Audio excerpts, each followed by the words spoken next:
Hello बच्चों, कैसे हैं आप सभी। उम्मीद है बेहतर होंगे। और आज हम लोग आपके क्लास 10th के मैथ सब्जेक्ट की सेकेंड क्लास में हैं। और लास्ट क्लास में हम लोगों ने मनोहर रे बुक की कुछ एग्जाम्पल्स को डिस्कस किया था। उससे आगे हम लोग यहाँ पर कंटिन्यू करेंगे। तो चलिए बिना देरी किए हुए शुरू करते हैं।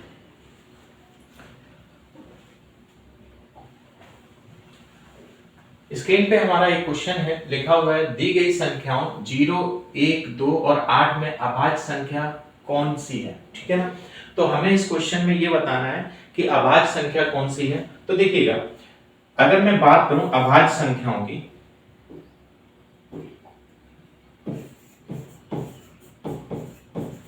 अभाज्य संख्याओं का जो हमने डेफिनेशन लास्ट क्लास में आपको बताया था वो ये बताया था कि वे संख्याएं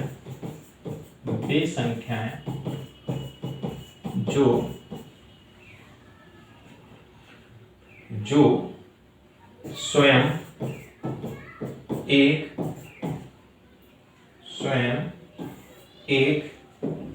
के अलावा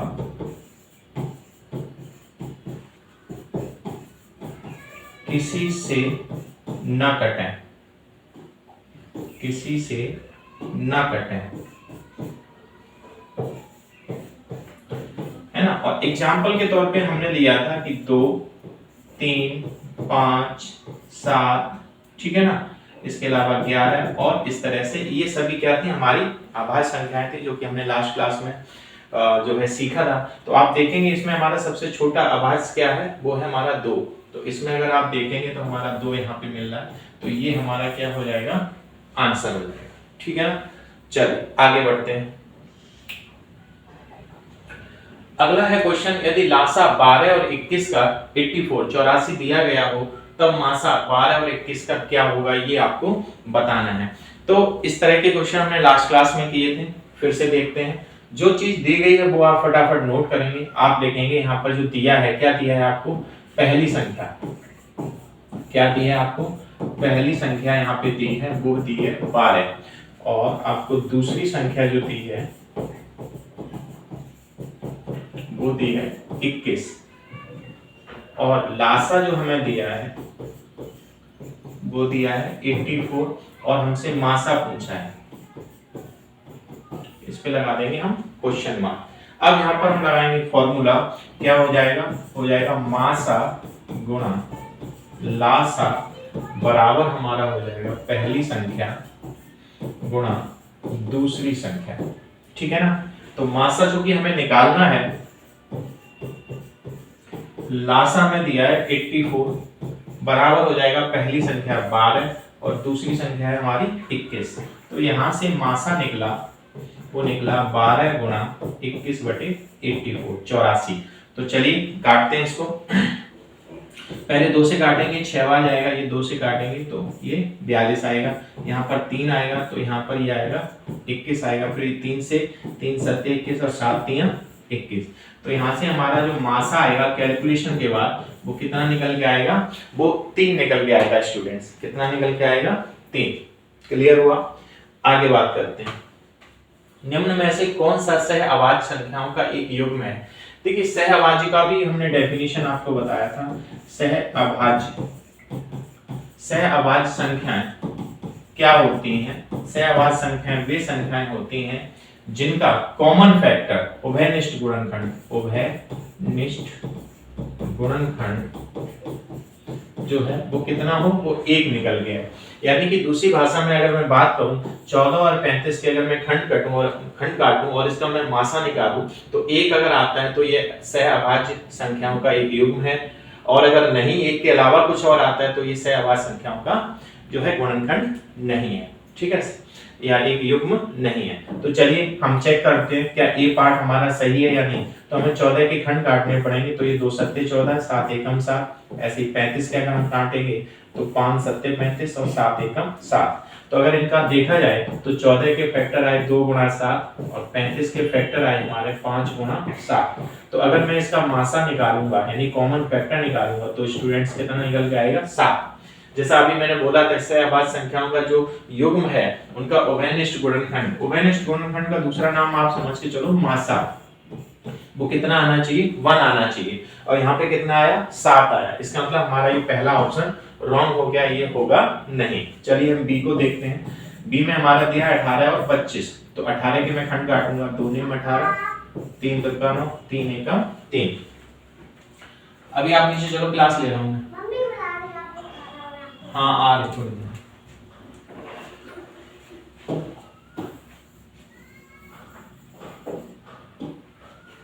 तो हमारा पहला ऑप्शन नहीं होगा। चलिए दूसरे पे बात करते हैं, बी पॉइंट पे बात करते हैं। बी हमारा क्या है, 18 और 25। तो चलिए 18 की खंड काटते हैं, तो 2 में 18, 3 तुरका 9 और 3 एकम 3। ऐसे ही हम 25 की खंड काटेंगे, तो 5 25, 5 एकम 5। आप इसमें से देखिए, इन दोनों में से कोई भी कॉमन फैक्टर नहीं मिल रहा है। जैसे आप इसको ऐसे लिखिए, 18 इक्वल टू 2 इंटू 3 इंटू 3, और 25 को आप लिखेंगे 5 इंटू 5। अगर आप इसका मासा यानी कि उभयनिष्ठ गुणनखंड निकालेंगे, तो आप देखेंगे इसमें कुछ नहीं मिल रहा है। कुछ नहीं मिल रहा है मतलब यहाँ पे 1 और है, यहाँ पे 1 है, यहाँ पर भी 1 है, तो आप देखेंगे हमारा 1 आ रहा है। तो मासा कितना आया, 1 आया।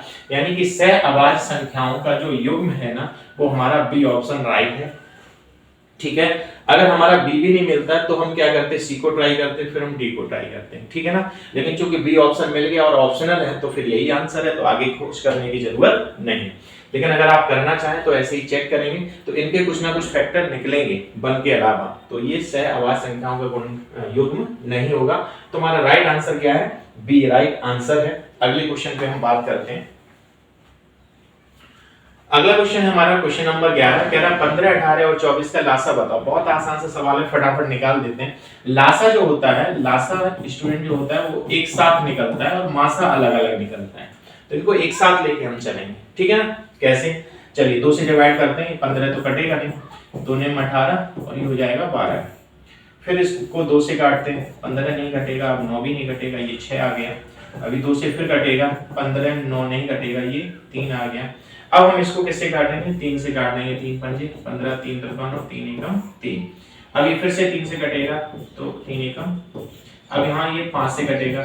जब तक नीचे 1 ना आए तब तक आप काटते रहिएगा, और जब इस तरह से कट जाए तो आप लिखेंगे यहाँ पर, क्या लिखेंगे, 2 गुणा 2 गुणा 2 गुणा 3 गुणा 3 गुणा 5, और इनका क्या करेंगे, मल्टीप्लाई करेंगे। तो देखिए करिए मल्टीप्लाई, 5 दूनी 10, 10 दूनी 20, दूनी 40, 4 तियां 12, 12 तियां 36, तो ये 360 हमारा क्या आ जाएगा, इसका आंसर आ जाएगा।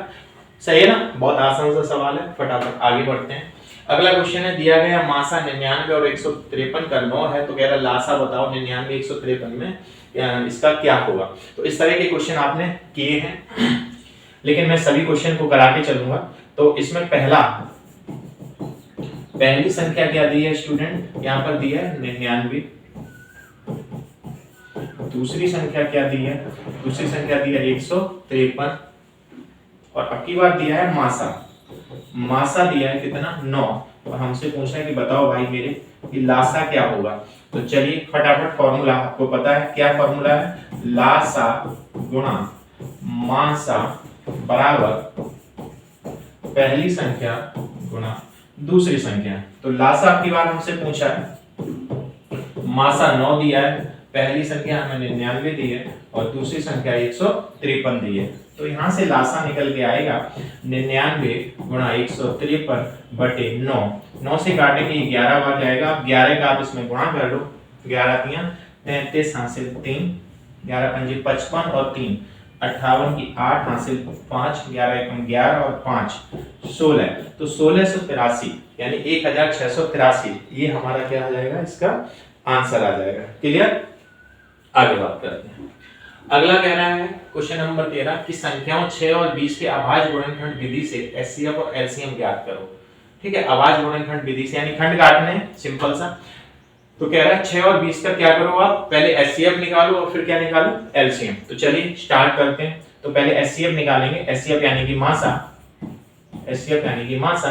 तो आप पहले 6 के खंड काटो और फिर आप 20 के खंड काटते हैं। तो 2 तियां 6, 3 एकम 3, ये जाएगा 2 से, 2 दहां 2 पंजे 5 एकम। तो अगर मैं यहाँ लिखूं मासा, तो मासा आया किसका, 6 का 2 गुणा 3, और 20 का आया 2 गुणा 2 गुणा 5। तो यहाँ से मासा हमारा निकला, कॉमन क्या है आप देखो, हमारा 2 है, कॉमन क्या है हमारा 2 है, और क्या है 3 मिल नहीं रहा और कुछ मिल नहीं रहा, तो मासा हमारा कितना है स्टूडेंट्स 2 निकल गया है। ओके, अब हम निकालेंगे यहाँ पे लासा, यहीं पे निकाल दीजिए, अलग से करने की जरूरत नहीं, जो कॉमन होता है उसको लिख दीजिएगा और बाकी का जो बच गया उसको भी लिख दीजिएगा। क्या क्या बच गया देखो, एक तो हमारा ये 3 बच गया, हमने 3 लिखा, फिर ये 2 बच गया, इसको 2 को लिखा, फिर ये 5 बच गया, इसको भी लिखा। अब आप इनका मल्टीप्लाई कर दो, बस यही हमारा लासा हो जाएगा। कितना आया मल्टीप्लाई, 5 दूनी 10, 3 30, 30 दूनी 60, तो हमारा आंसर निकल के आया 60, यानी कि लासा निकल के आया 60, मासा निकल के आया 2। ठीक है, राइट आंसर है, चेक कर लिया मैंने। नेक्स्ट आगे बढ़ते हैं, लिखा है संख्या 6, 72 और 120 का अभाज्य गुणनखंड विधि द्वारा एचसीएफ और एलसीएम ज्ञात करो। सेम क्वेश्चन है जो अभी हमने किया, लेकिन फटाफट निकालते हैं। क्या करेंगे, एचसीएफ के लिए सबके अलग अलग खंड काटेंगे, तो ये हमारा हो गया 6 की खंड काटिए, 72 की खंड काटिए और 120 की काटिए, तो 2 3 6, 3 एकम 3, 2 से काटा तो ये हो गया 36, 2 से काटा 18, 2 निम 18, 3 तो 3 एकम 3, और ये 2 से कटेगा तो ये 60, ये 2 से कटेगा 30, ये 2 से 15 और 3 से काटिए 3 पंजे 15 और 5 एकम 5। तो अब यहाँ पर आप लिखेंगे आपके जो, नहीं अभी कुछ नहीं हो गया, तो आपका 6 के जो फैक्टर आए वो आए 2 गुणा 3, 72 के जो फैक्टर आए 2 गुणा 2 गुणा 2 गुणा 3 गुणा 3, 120 का आया आपका 2 into 2 into 2 into 3 into 5। ऐसे लाइन खींचेंगे और लिखेंगे मासा, और मासा आप देखिए जरा, एक तो 2 है, क्या 3 है, हाँ बिल्कुल 3 है मेरा बेटा। तो अब इसका कितना आया, मासा हमारा 6 निकल के आया। लेकिन अब हम बात करें लासा की, तो लासा में जो कॉमन है वो तो आपको लिखना ही है 2 into 3, लेकिन बाकी का जितना बच गया उसको देखिए। अब जरा आप देखिए, इन दो 3 में तो जो कॉमन था वो लिख दिया, अब 2 में कौन कॉमन है, तो 2 में ये 2 कॉमन है, 2 में ये 2 कॉमन है, और फिर इनका कोई कॉमन भी नहीं, तो इनको ऐसा ही नोट कर लो 3 गुणा 5। यानी कि लासा निकालने का मेन फंडामेंटल ये होता है कि अगर जैसे कि 3 खंड दिए थे, 3 अलग अलग संख्याएं दी थी, तो आप तीनों में जो मैच करे वो आप पहले लिख लो, फिर जो 2 में मैच करे वो लिख लो, और जो दोनों में या किसी में मैच ना करे फिर उसको आप लिख लो। ठीक है, और उनका क्या कर लो, मल्टीप्लाई कर लो, और आपका आंसर निकल के आ जाएगा। तो चलिए मल्टीप्लाई करते हैं। 5 दूनी 10, 10 तियां 30, 30 दूनी 60, 60 6 दूनी 12, 12 तियां 36, 360 और एक जीरो आगे बढ़ा देंगे, तो लासा हमारा निकल के आया 360 और मासा हमारा निकल के आया 6। उम्मीद है स्टूडेंट्स आपको यहाँ तक समझ में आया होगा। चलिए अगले क्वेश्चन पे बात करते हैं। कह रहा अभाज्य गुणनखंड विधि द्वारा 96 और 404 का एचसीएफ ज्ञात करो और फिर उनका एलसीएम ज्ञात करो। लैंग्वेज चेंज कर दी, ओवरऑल वो कहना ये चाह रहा है कि 96 404 का एचसीएफ निकालो और एलसीएम निकालो। तो चलो इसको भी देख लेते हैं। 96 काटिए 2 से, 2 चौको 8, 2 अट्ठे 16, 2 से 24, 2 से 12, 2 से 6, 2 से 3 और 3 एकम 3। अब हमारा है 404, 2 से अभी 101 किससे घटेगा, 101 हमारा घटेगा 3 9 10 10, 101 तो किसी से शायद नहीं घटेगा, कहाँ पे है 15वां, तो 101 को फिर 101 से काट, 101 बन जा 101 हटाओ। चलो अब इनको हम देखते हैं। 96 का हमारा है 2 into 2 into 2 into 2 into 2 into 3 और आया 404 का 2 into 2 into 101। लाइन खींचेंगे, हमारा मासा निकल के आएगा, मासा निकल के आएगा, जो कॉमन है वो 2 है, ये 2 है और कुछ मिल नहीं रहा, तो 2 into 2 यानी कि 4, ये हमारा आंसर आ गया। ये क्या निकल के आया, हमारा मासा निकल के आया, 4 हमारा मासा निकल के आया। ठीक है, अब हमें क्या निकालना है, लासा। तो लासा के लिए क्या करें, लासा के लिए क्या करें, जो कॉमन है 2 into 2 वो लिख लेंगे, जो बचा वो लिख लो। क्या बचा, 2 2 2, 2 into 2 into 2 into 3 into 101। और आप इनका जब मल्टीप्लाई करेंगे स्टूडेंट्स, इनका जब मल्टीप्लाई करेंगे तो ये आएगा 96 96, कितना आएगा 96 96। आप क्रॉस चेक कर लेना, यही आंसर है। ठीक है ना? ओके, उम्मीद है समझ में आया। अगले क्वेश्चन पे बात करते हैं। लिखा है संख्याओं 4 की पावर n पर विचार करो जहां n एक प्राकृतिक संख्या है और जांच करके बताओ कि क्या n का कोई ऐसा मान है जिसके लिए 4 की घात n अंक शून्य पर समाप्त होगा। ओवरऑल इस क्वेश्चन में वो ये कहना चाह रहा है कि 4 की पावर n, 4 की पावर n, हमने एक आपको ये नंबर दिया और कह रहा है कि आप n का कोई भी ले लो मान, 1 ले लो, 2 ले लो, 5 ले लो, 10 ले लो, 50 ले लो, कुछ भी ले लो, और मुझे बस इतना बता दो कि जो इसका वैल्यू आएगा क्या उसके लास्ट में 0 आएगा, शून्य पर समाप्त होगा, क्या 0 आएगा, ये आपको बताना है। तो देखिए मैं पहले समझा देता हूं फिर लैंग्वेज लिखा दूंगा। अगर 0 आएगा, जैसे मैंने यहाँ पे n की जगह 1 रखा, 4 की पावर 1 रखो तो कितना आया 4, क्या 0 आया, बोला नहीं आया। अब n की जगह 2 रखो तो 4 into 4 हो जाएगा, ये 16 आ गया, क्या 0 आया, नहीं आया। अब 4 की पावर 3 रखो, 0 आएगा, नहीं आएगा। ऐसे ही आप किसी को भी रख लो 0 नहीं आएगा। लेकिन ये बात मुझे पता कैसे चलेगी, हो सकता है कि पावर 90 पे जाके आ जाए, तो ये कैसे पता चलेगा। तो वो ये कह रहा है कि आप 4 की पावर जो n है ना, इसके 4 के आप फैक्टर करो, अभाज्य गुणनखंड करो, तो ये इसका कितना आ जाएगा 2 into 2 आएगा, है ना। अब 2 into 2 आएगा तो ये 2 की पावर 2 का होल पावर n लिख सकते हैं, और इसको 2 की पावर 2 का होल पावर n रखेंगे तो ये पावर्स आपस में मल्टीप्लाई हो जाएंगी, तो ये 2 की पावर 2n हो जाएगा। अब अगर 0 पे समाप्त होगा तो यहां पर जो इसके फैक्टर निकले थे 2,2, अगर इनमें से कोई एक फैक्टर भी 5 होता तो ये अंक 0 पे समाप्त होता, और अगर 5 नहीं आएगा तो ये समाप्त 0 पर नहीं होगा। ये इसका रियल कॉन्सेप्ट है। जो भी नंबर दिया जाए, जैसे यहाँ पे 4 की पावर n है, अगला कोई क्वेश्चन आएगा जिसमें 6 की पावर n दे देगा, तो आप 6 के अगर खंड करेंगे तो 2 into 3 हो जाएगा होल पावर n, क्या इसमें कहीं 5 आया, नहीं आया, तो ये भी 0 पे समाप्त नहीं होगा। तो हम फैक्टर करके देखेंगे, और फैक्टर में अगर 5 आ रहा है तो वो 0 पे फिनिश होगा, अदरवाइज वो 0 पे फिनिश नहीं होगा। तो इसकी लैंग्वेज क्या लिखेंगे वो जरा फटाफट देखते हैं, मैं लिखता हूं।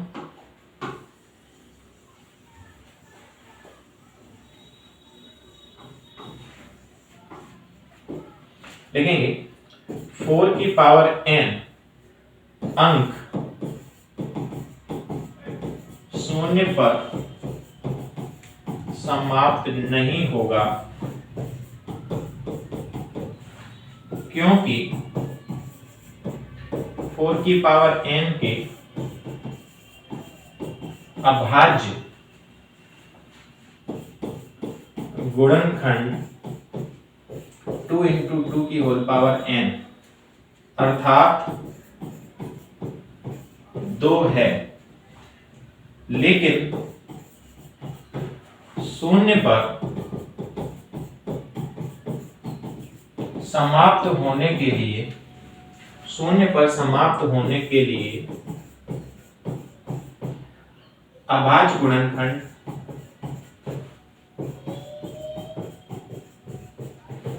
में 5 आना आवश्यक है, जो कि नहीं है, जो कि 4 की पावर n में नहीं है। अतः 4 की पावर n अंक शून्य पर समाप्त नहीं होगा। क्लियर हुआ? जो मैंने समझाया था वो मैंने अपनी भाषा में लिख दिया। क्या लिख दिया कि 4 की पावर n शून्य पर समाप्त नहीं होगा। क्यों नहीं होगा? क्योंकि 4 की पावर n के अभाज्य गुणनखंड अगर हम करेंगे तो वो अभाज्य गुणनखंड कितने आए, 2 into 2 अर्थात 2 है, मतलब 2 अंक आ रहा है इसमें, 2 है। लेकिन शून्य पर समाप्त होने के लिए हमें क्या चाहिए, अभाज्य गुणनखंडों में इसमें हमें क्या चाहिए, 5 चाहिए, 5 आना आवश्यक है, जो कि 4 की पावर n में नहीं आ रहा है। इस वजह से 4 की पावर n अंक शून्य पर समाप्त नहीं होगा। क्लियर है? चलो अगले क्वेश्चन पे बात करते हैं। लिखा है 65 तथा 117 के अभाज्य के एचसीएफ को 65m-117 के रूप में दर्शाया गया है। m का मान ज्ञात कीजिए, साथ ही अभाज्य गुणनखंड विधि के प्रयोग से 65 और 117 का एलसीएम भी निकालिए। चलो देखो समझो स्टूडेंट, कह रहा है 65 और 117 का एचसीएफ जो है वो दिया, तो मैं 65m 117 माइनस 117, ठीक है ना। तो अब आप क्या करो, पहले लिखो 65 तथा 117 का HCF बराबर 65m माइनस 117, ये आपको दिया है। अब आप क्या करो, 65 और 117 का HCF दोबारा निकालो।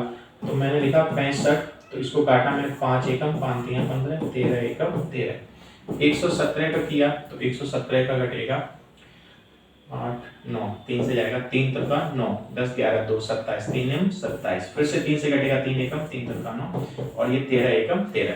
तो अगर मैं देखूं तो 65 के जो खंड आए वो 5 into 13 आए और 117 के जो फैक्टर आए वो 3 into 3 into 13 आए। अगर मैं लाइन खींच के यहाँ लिखूं मासा, तो आपको पता है मासा हमारा क्या है, वो है 13।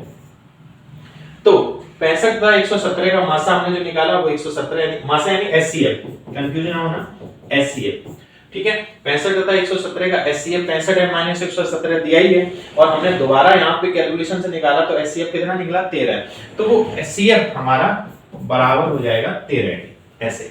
तो 65 तथा 117 का एचसीएफ जो ये की दिया है वो इतना दिया था और हमने अभी निकाला तो वो कितना निकला 13। तो जब ये इसके बराबर हो जाएगा, हाँ या ना, ओके। अब अगर इसके बराबर हो जाएगा तो यहाँ से m का वैल्यू निकालो, तो 65m बराबर 117 उधर जाएगा प्लस माइनस क्या उधर जाके प्लस हो जाएगा, तो 13 प्लस 117 हो जाएगा, 65m बराबर हो जाएगा, जोड़ दो आप, हासिल 1 2 3 और 1 130। तो यहाँ से m बराबर निकला 130 बटे 65। क्यों? क्योंकि जो चीज यहाँ पे मल्टीप्लाई कर रही है इसके साथ में यहाँ पे क्या कर रही है, मल्टीप्लाई कर रही है, वो उधर जाके डिवाइड करेगी। सीधा काट दो चाहे तो टुकड़ों में काट दो, क्यों 65 दूनी 130 होता ही है। तो यहाँ से m बराबर कितना निकल के आया, 2 निकल के आया। m बराबर कितना निकल के आया, 2। अब वो ये कह रहा है ठीक है आपने इतना निकाल दिया, अब क्या करो आप 65 और 117 का एलसीएम और निकाल दो, ठीक है ना। तो जहां पे एचसीएफ निकाला था इसी में आप यहाँ पे आगे क्या करो एलसीएम, जो फैक्टर कॉमन थे क्या थे 13, तो 13 मैंने लिख दिया, बाकी का जो फैक्टर बचा वो और लिख दो आप, कितना बचा 533 आप इनका मल्टीप्लाई करेंगे तो हमारा क्या निकल के आएगा, एलसीएम निकल के आ जाएगा, और इसका जो हम मल्टीप्लाई करेंगे तो आएगा 585 यानी कि 585। चाहो तो चेक कर लो, 5 3 15 15 3 45 और 45 और 13 का गुणा कर लो आप,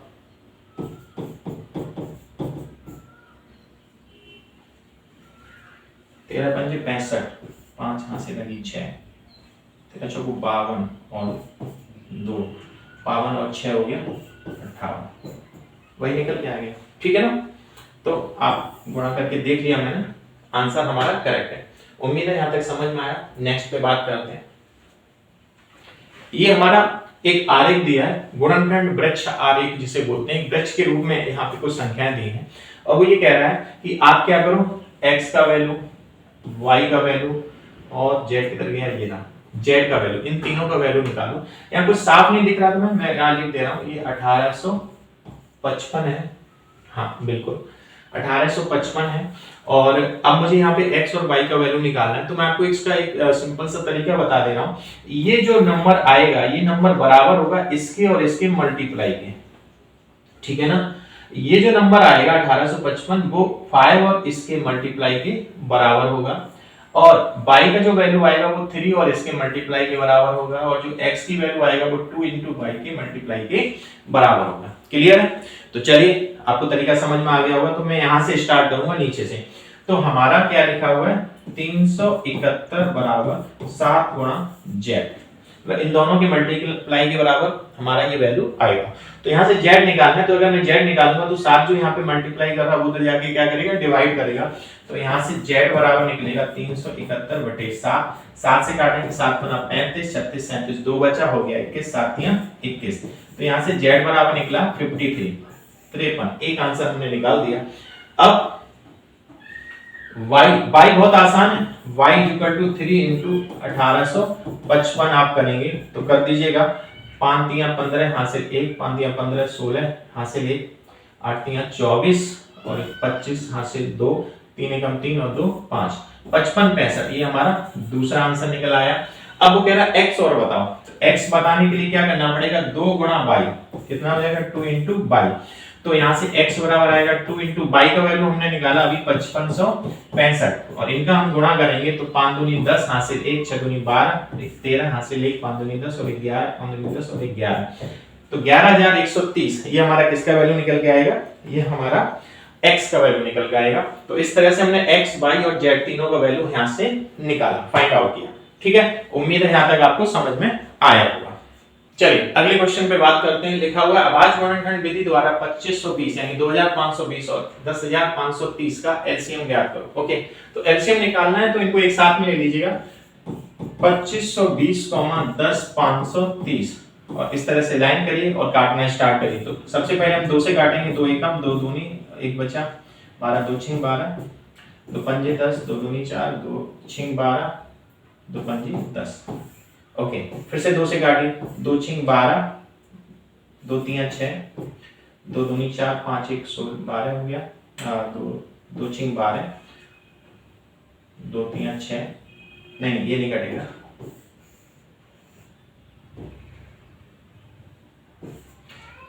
2 से ये कटा, 2 पंजे 10, 2 दूनी 4, 1 13, 2 छिंग 12, हाँ ठीक। तो ये कटा हमारा 2 से 630 में, ये 5 2 6 5 ऐसा ही रहेगा। अभी ये फिर से 2 से कटेगा, काटो 2 से, 2 तिया 6, 2 एकम 2, 2 पंजे 10, 5265। अब ये 5 से काट दो, 5 से काटो, 5 6 जा 30, एक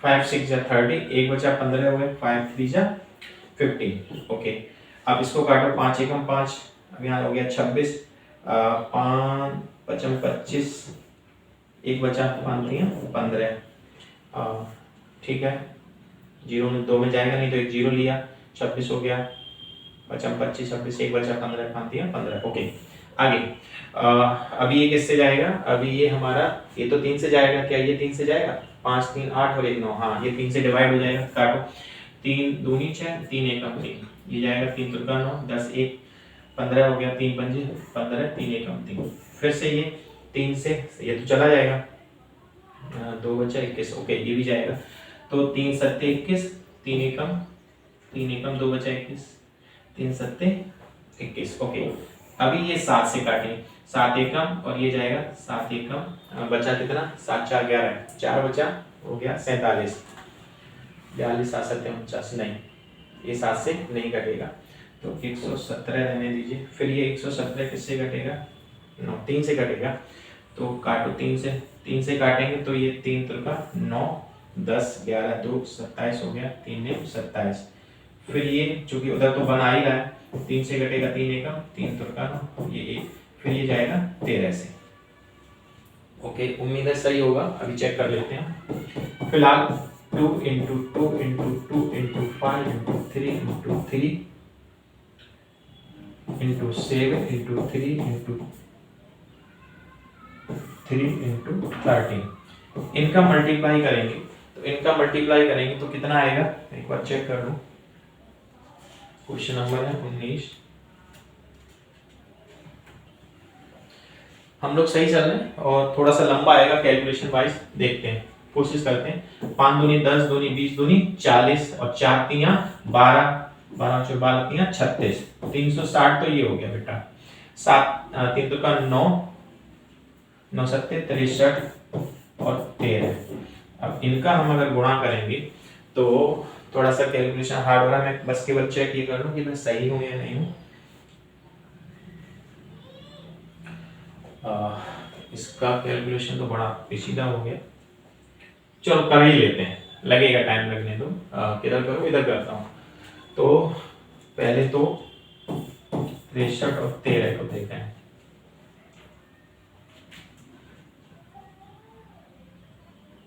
13 थी 39 40 9 हासिल 3, 13 6 78 और 3, ये हो गया आपका 81। ठीक है, अब हम 360 में इसका मल्टीप्लाई करें, 360 में क्या 36 तक कर ही दे रहे हैं, 0 बाद में बढ़ा देंगे, तो ये हो गया 6 निम 54 की 4 हासिल 5। ओके, 6 कम 6, 6 और 5 11 हासिल 1, 48 और 1 49, 27 7 हासिल 2, 3 एकम 3 और 2 5, 8 24, 4 8 9 5 14 हासिल 1 9 और 2, और इसमें क्या बढ़ा देंगे हम, 0 बढ़ा देंगे, तो 29 48 40।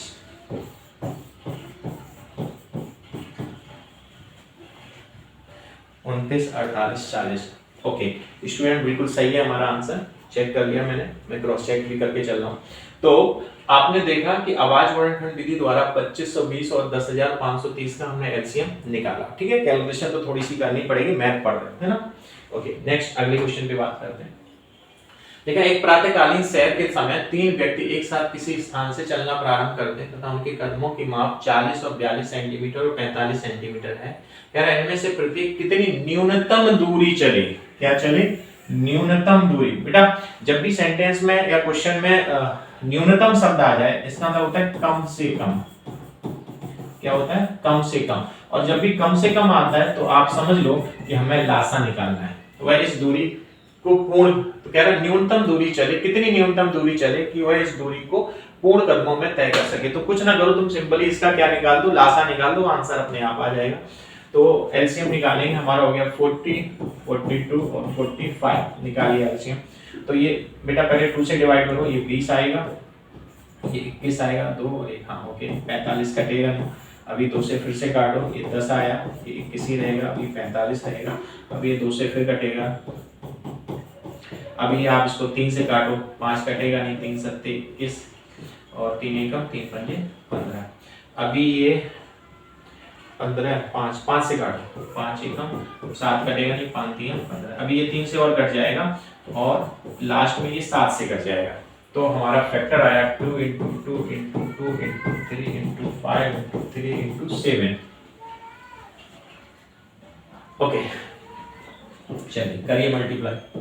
5 को पहले उठाया करो कैलकुलेशन सिंपल करने के लिए, 5 दूनी 10, 10 दूनी 20, 20 दूनी 40, 4 तियां 12, 12 में 3 का गुणा करो, 12 तियां 36, 360 गुणा 7 कर लो, 0 इधर बढ़ाओ, 7 छिंग 42 की 2 हाथ से 4, 7 तियां 21 और 4 25, ये हमारा आया 2520। ये हमारा क्या आया 2520। तो आप लिखेंगे आता है 2520 सेंटीमीटर की दूरी पूर्ण कदमों में तय करेगा। क्या लिखेंगे, जो इसने पूछा वो लिखेंगे, अतः 2520 और यहाँ इकाई क्या दी है सेंटीमीटर, तो आपको सेंटीमीटर लिखना पड़ेगा। अतः 2520 सेंटीमीटर जो है दूरी को पूर्ण कदमों में तय करेगा, दूरी को पूर्ण कदमों में तय करेगा। ठीक है ना, ओके मैं बोलता हुआ चल रहा हूँ, बाकी जो लिखा है अगर ना समझ में तो मैं बोल रहा हूँ, मेरी बात को सुनो। चलिए नेक्स्ट। ओके स्टूडेंट, चलिए क्वेश्चन नंबर 21 को देखते हैं। कह रहा है कि व्याख्या कीजिए कि क्यों 17 गुणा 5 गुणा 11 गुणा 3 गुणा 2 प्लस 2 गुणा 11 एक भाज्य संख्या है। तो सबसे पहले हम समझेंगे कि भाज्य संख्या होती क्या है। सबसे पहले हम समझेंगे कि भाज्य संख्या होती क्या है। भाज्य संख्या बच्चा वो होती है जो एक से, स्वयं से और इसके अलावा किसी अन्य से कटे। ठीक है ना, मतलब एक से कट जाए और खुद से भी कट जाए और साथ ही किसी अन्य से भी कटे, यानी कि जिसके 2 से ज्यादा फैक्टर हो जाए, समझ लो वो भाज्य होगी। ठीक है, तो चलिए चेक करते हैं जरा। हमारा लिखा हुआ है 17 गुणा 5 गुणा 11 गुणा 3 गुणा 2 प्लस 2 गुणा 11। हमें चेक करना है ये भाज्य है या नहीं है। तो हम क्या करेंगे, जो इन दोनों में है वो कॉमन ले लो, तो 2 है और एक 11 है, तो 2 गुणा 11 को हम बाहर ले लेंगे, तो हमारा क्या बचेगा इधर 17 गुणा 5 गुणा 11 तो गया बाहर, 3 और 2 भी गया प्लस 1, तो ये हो गया 11 दूनी 22 या 11 गुणा 2 गुना 11 ही रखिए, 2 इंटू 11। अब इसको आप ले लो तो ये हो गया 5 तियां 15, 15 का गुणा कर लो 17 में, ठीक है ना। 15 सत्ते 105, 105 का 5 हासिल 10, 15 कम 15 और 10 क्या हो जाएगा 25, तो ये हो गया 255। 15 15 में 17 का गुणा किया तो हो गया 255 प्लस 1। तो आप अगर इसको देखेंगे तो ये आया 2 गुणा 11, इसको ऐड कर लिए तो 256। 256 को हम काटेंगे तो ये और 2 से डिवाइड हो जाएंगे। तो ओवरऑल आप देखो एक खंड ये, एक खंड ये और एक खंड ये 2 से ज्यादा खंड हो गए। अतः आप लिख सकते हो, अतः यहाँ पे आप लिख दो, अतः दिया गया समीकरण, दिया गया समीकरण ही बोलेंगे, दिया गया समीकरण एक भाज्य संख्या है, एक भाज्य संख्या है, ठीक है ना। ये हमारा इस तरह से ये क्वेश्चन हुआ। चलिए ओके स्टूडेंट्स, चलिए नेक्स्ट क्वेश्चन को देखते हैं। कह रहा है 867 और 255 का मासा ज्ञात कीजिए, ठीक है। बहुत आसान सा क्वेश्चन है, फटाफट करते हैं। 867 के फैक्टर करेंगे, मासा ज्ञात करना है ना, 255 के इधर फैक्टर करेंगे। तो चलिए इसको काटेंगे तो ये 7 दूनी 14, 15 और 6 21, यानी ये 3 से कट जाएगा, काटिए 3 से। तो 3 दूनी 6, 7 8, 2 बचा, हो गया 26, 3 8 24, 2 बचा, 3 9 27, ओके 287।